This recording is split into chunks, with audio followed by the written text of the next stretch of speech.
और की भोला के पूजो ही के करले भोरे भोरे के बता कि भोला के पूजो ही के करले भोरे भोरे के छोरा रे शिव जी से मांगहियो आ तोरे आएगा म्यूजिक से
कहते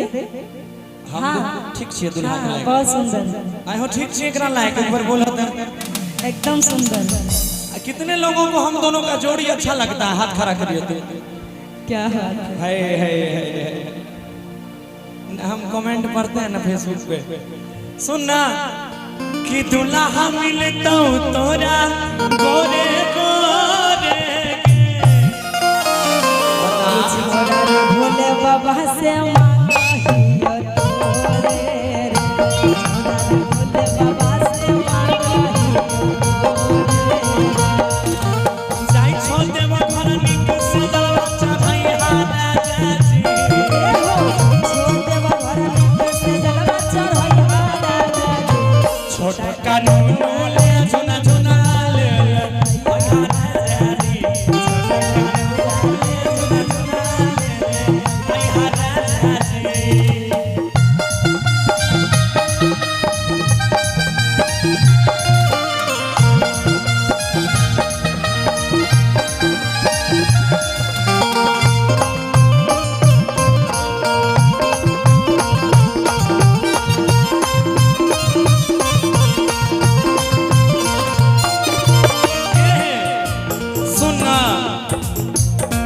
और जाइतो नहीं तो बसिया तोर बेकार के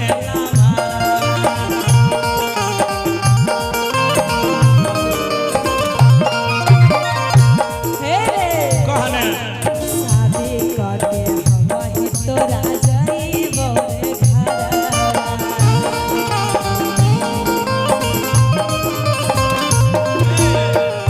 ई कहल गए हम कहलिए जैतो नहीं तपस्या तोर बेकार गेल भरवा त ई कहे शादी क के हम ही जइबो तोहर घरवा एगो लाइन याद एले एकरा पर कि हो बाबा रोज तोरा मन परवा आ तोरा बाल्टी से जल ढारा इतने नहीं कि बाबा दे दे एगो कनिया हो उषा यादव संग रंग दुल्हनिया कि धूपबत्ती धूपबत्ती धूपबत्ती रोज रोज बारब तोरा बाल्टी से चला धारब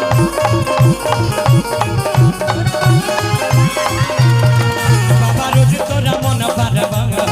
तोरा बाल्टी से चला धारब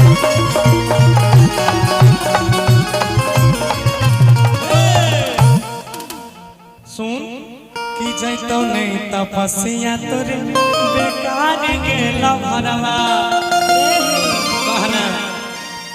अरे शादी करके हम ही छोरा आ जाइबो तोरे घर हम तो लोग 2-4 साल जाए पैदल तोरा से हमर बियाह भ जेतै त हम जब तक जिंदा रहबे कमर लाख पैदल जाते रहबे सब साल। आइएगा कि जैतौ नहीं तो पसिया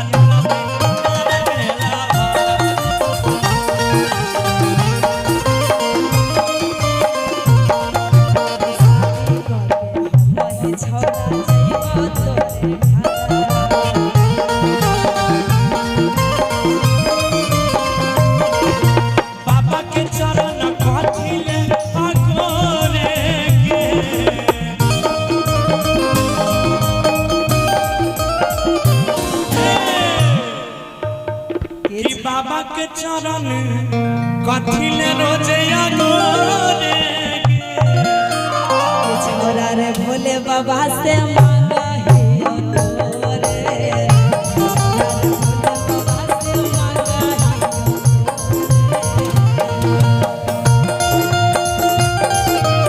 ताली बजा जोरदार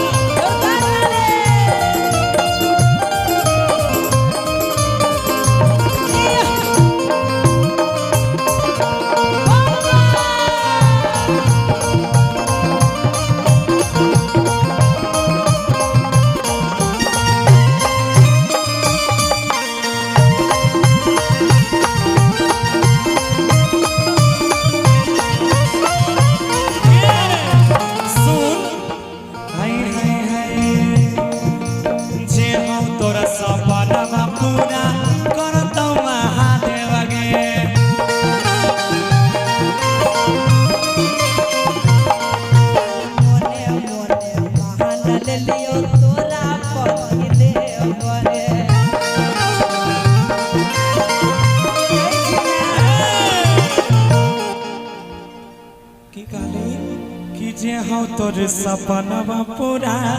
करतौ महादेव गे हेर मोने मोने मान लियो आ तोरा पति देव बाप रे बाप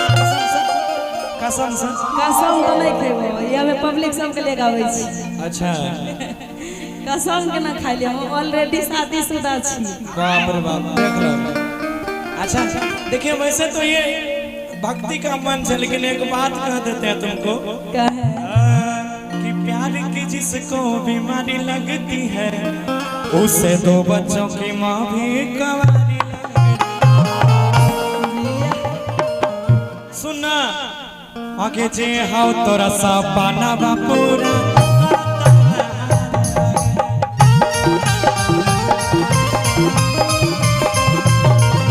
झूमिए आप लोग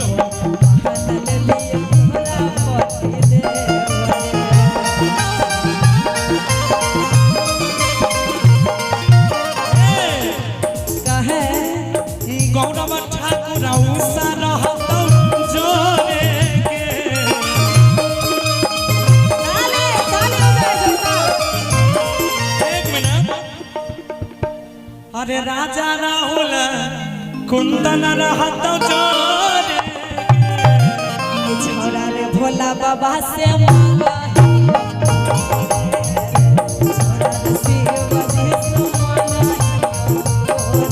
अरे भोला के पूजो ही के करल भोरे भोरे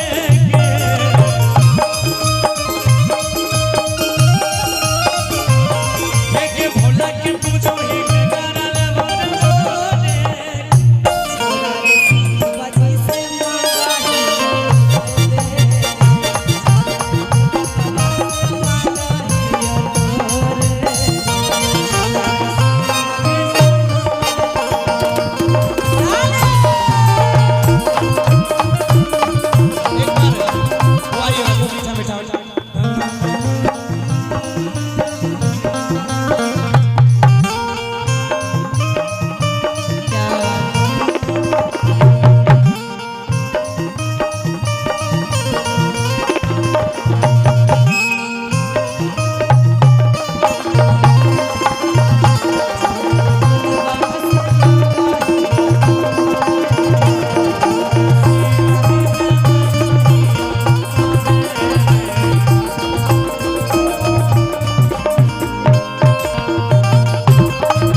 शंकर भगवान की।